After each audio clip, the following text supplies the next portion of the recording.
السلام علیکم، میرا نام مبشر لقمان ہے اور آپ دیکھ رہے ہیں مبشر لقمان یوٹیوب چینل۔ آپ کو میں بتاؤں کہ ابھی میں بیرون ملک تھا اور مجھ سے اکثر لوگ ایک سوال کرتے تھے، زیادہ دو سوال انہوں نے کیے مجھ سے۔ ایک تو یہ کہ کیا عمران خان اس کی حکومت 5 سال پورے کرے گی یا نہیں، اور دوسرا یہ کہ عمران خان کب ملک کے حالات ٹھیک کرے گا۔ اب دونوں سوالوں کا جواب بڑا سمپل ہے۔ پہلے کا تو میں بڑے آرام سے کہہ سکتا ہوں کہ بھائی لگتا تو یہ ہے کہ حکومت پوری کرے گا، لیکن یہ غیب کا حال جو ہے یہ اللہ کو ہی پتا اور یہ مجھے نہیں پتا۔ آدمی کوئی سوچ سکتا تھا کہ میاں نواز شریف اپنے دور 5 سال نہیں پورے کریں گے، ان کی جگہ شاہد خاقان عباسی آ جائیں گے۔ کیا کسی نے سوچا تھا کہ محترمہ بے نظیر بھٹو دونوں دفعہ اپنے ادوار پورے نہیں کریں گی؟ کیا کسی نے کبھی یہ سوچا تھا کہ نون لیگ اور پیپلز پارٹی میثاق جمہوریت سائن کر کے ہاتھ ملا لیں گے اور سمجھوتا کر لیں گے ایک دوسرے کو سپورٹ کرنے کا اور باریاں لگانے کا؟ لیکن اب میں عمران خان کو دیکھ رہا ہوں تو مجھے ایکچولی عمران خان پہ ہمدردی بھی ہونا شروع ہو گئی۔ اس لیے نہیں کہ عمران خان جو ہے وہ اس کو کسی ہیلپ کی ضرورت ہے، میری ہیلپ کی تو ضرورت نہیں ہے، اور اس لیے نہیں کہ عمران خان جو ہے وہ اس کو پتہ نہیں کہ وہ کیا کر رہے ہیں۔ دیکھیں 22 سال 24 سال عمران خان نے ایک جملہ بولا یا ایک ہی بات کی، اور یہ کہ کرپشن کا ناسور اس ملک کو اور اس ملک کی جڑوں کو کھوکھلا کر رہا ہے۔ جب سے تحریک انصاف کی حکومت آئی ہے، تحریک انصاف کی حکومت یعنی آپ یہ سمجھیں کہ اب حکومت کا اپنا اقتدار داؤ پہ لگ گیا اور حکومت جا سکتی ہے۔ میں آپ کو اس کی ریزن ابھی بتاؤں گا، لیکن عمران خان اپنی جگہ پہ کھڑا ہوا ہے کہ میں نے کرپشن پہ کسی کو معافی نہیں دینی ہے۔ عمران خان کی سب سے بڑی کامیابی یہ ہے کہ اس ملک میں ہر کرپٹ سیاستدان کو ایگزیکٹلی پتا چل گیا ہے کہ اس کو کون کون سی مہلک بیماری ہے۔ وہ بیچارے ایسے ہی چلے جا رہے تھے، ہمیں پتہ ہی نہ چلتا، ان کو نہ پتہ چلتا جب تک ان کے گرفتاری کے آرڈرز نہیں آئے۔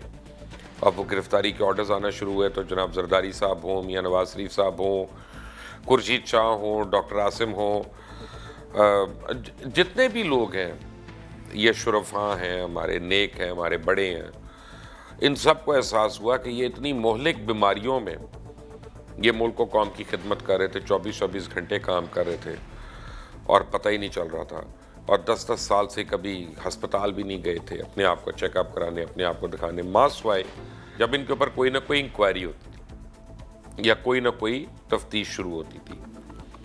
اب دیکھیں ہو کیا رہا ہے، ہو یہ رہا ہے کہ ہماری عدالتیں فیصلہ کر رہی ہیں، اللہ تعالیٰ جو ہے ان کے فیصلوں کو صحیح فرمائے، اور اللہ تعالیٰ ان سے اور بڑے بڑے فیصلے بھی صحیح اور استقامت کے ساتھ لینے کی ان کو ہمت عطا فرمائے۔